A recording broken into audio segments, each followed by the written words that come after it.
Hi friends! ఈ చల్లని క్లైమేట్‌లో వేడి వేడిగా ఒక మంచి సూప్ రెసిపీని ప్రిపేర్ చేసేద్దాం రండి.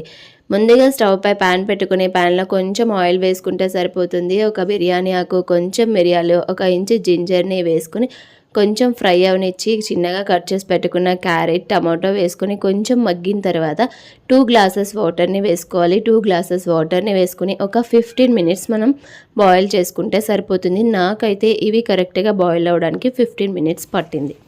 బాయిల్ అయిపోయిన తర్వాత కంప్లీట్‌గా చల్లారబెట్టేసుకొని ఒక మిక్సీ జార్ తీసుకొని మిక్సీ జార్‌లో వేసేసుకొని మెత్తగా గ్రైండ్ చేసేసుకోవాలి.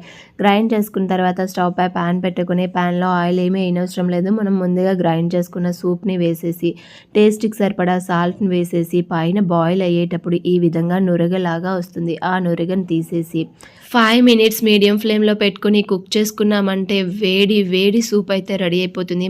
Spices and carrot taste